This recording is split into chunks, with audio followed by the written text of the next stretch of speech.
xayiraadii socdaalka ee Mareykanku ku soo rogay 26 dal oo Yurub oo dhaqan gashay.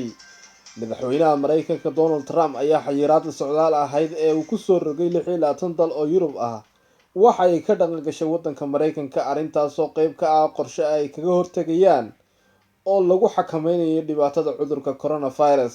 Xayiraadaas waxa ay saameynaysaa dalalka xubnaha ka ah aaga waxaanse ku jirin UK, Jamhuuriyadda Ireland iyo muwaadiniinta Mareykanka ee dalkooda ku laabanaya. Mr. Trump ayaa sidoo kale ku dhawaaqay xaalad qaran oo degdeg ah, waxa uuna fasaxay ilaa $50 bilyan oo gargaar ah. Ku dhawaad 2,000 oo kiis oo caabuqa COVID-19 loo yaqaano waa cudurka coronavirus ayaa laga helay gudaha Mareykanka, halka dhimashadu ay marayso 43 ama 43. Maamulka Mr. Trump ayaa waxa uu wajahayaa dhaleecayn ku aadan sida uu ugu guuldareystay inuu dadka Mareykanka siiyo baaritaan baahsan oo coronavirus ah. Wararka kale ee maanta kusoo kordhay xogta coronavirus New Zealand, ra'iisul wasaaraha ayaa sheegay in qof kasta ee dalkayga soo galaya laga bilaabo saqda dhexe ee caawa oo Axad ah ay tahay inuu karantiilo muddo 24 maalmood ah, waxaanse ku jirin doonin dadka ka imaanaya jasiiradda yaryar ee koonfurta badda Pacifica. Australia, tirada kiisaska la xaqiijiyay ee cudurka ayaa waxa ay sare u kacday 200 halka 3 qofna ay dhinteen.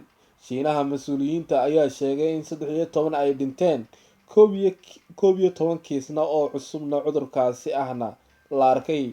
Kuuriyada Koonfureed ayaa ku warantay in ka badan 204 ay cudurkaasi kasoo kabsadeen, halka tirada kiisaska cusubna ay hoos u dhaceen maalintii labaad oo xiriir ah. UK waxaa la mamnuucay dhammaan goobaha ay dadka isugu yimaadaan laga bilaabo dabayaaqadii toddobaadkan. Ilaa-wareedyo dowladda ayaa sidaasi sheegay. Dhanka kale, Washington ayaa Jimcihii waxa u yeertay safiirka Shiinaha si ay uga cabato hadal ka soo yeeray diblomaasi Shiinees ah oo sheegay in militariga Mareykanka ay suuragal tahay inuu cudurka coronavirus uu soo geliyay wadanka Shiinaha. Coronavirus ayaa waxa uu ka soo bilowday gobolka Hawaii ee wadanka Shiinaha dabayaaqadii sanadkii hore, hase yeeshee heerka maalintii ee dadka cusub ee uu cudurkaasi ku dhaco ayaa hoos u dhacaysa gudaha Shiinaha, taas oo Yurub ka dhigtay udub dhexaadka cudurka safmarka ah.